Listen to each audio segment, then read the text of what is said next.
Hi guys! Welcome back sa aking munting channel. Hindi pa ba natin alam kung paano tayo mag-redeem ng ating points sa ating Globe One app? Yung mga binayad natin ay binigyan din tayo ng rewards points kay Globe. At ito nga po, ipakita ko na sa inyo kung paano natin ito ma-redeem. Pwede din natin pindutin itong itito 0.60, double tap natin, then may redeem din, redeem reward po pwede din doon. At ayan nga po, ang makikita natin ay ang redeem option. Dito na nga po tayo sa others.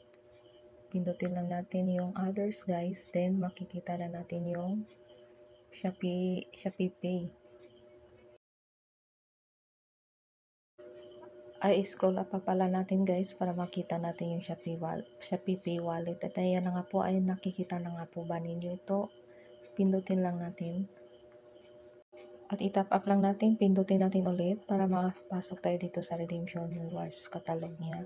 Then ayan nga po, ay makikita natin na automatic pop up yung ating home broadband account number. Then ayan, pindutin lang natin yung redeem.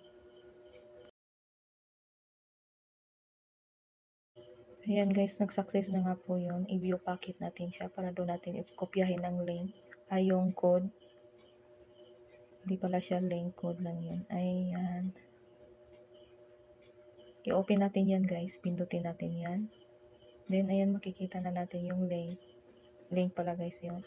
I-kopyahin natin para mas madali. Hindi kasi siya ma-search agad sa Google search. Then dito na nga po tayo sa Messenger. I-paste lang natin yung ating kinopya na link para mas madali. Dito nga po ako dumaan sa Messenger. I-paste ko lang siya. At ayan, pag-paste ko na. At ayan guys, na-open ko na. Direct na nga po tayo sa globe.ph. Confirmation nga po tayo dito. Then, I'm not a robot. Lagyan natin ng check.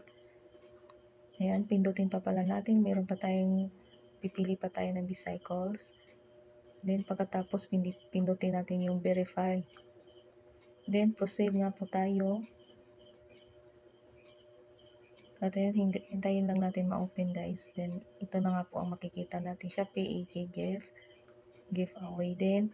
Ipindutin na nga po natin tong use. Then, scroll up natin siya. Basahin nyo lang muna yung mga terms and condition. Then, ito nga po ay makikita na nga po natin doon sa ating, pagkatapos natin mag-redeem Shopee dito sa e-gift voucher, type lang natin yung registration number natin ng ating Shopee account. Ayan, i-retype natin ulit. Pagkatapos ma-type dito sa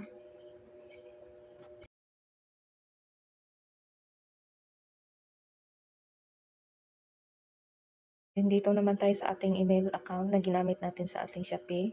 Then, pindutin na natin itong redeem para ma-redeem na natin yung 50 pesos na ating i-transfer sa ating Shopee Pay.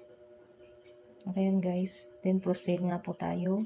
At hintayin lang natin, maya lang ay papasok na yung 50 sa ating Shopee account. Puntahan natin yung Shopee account para makita natin.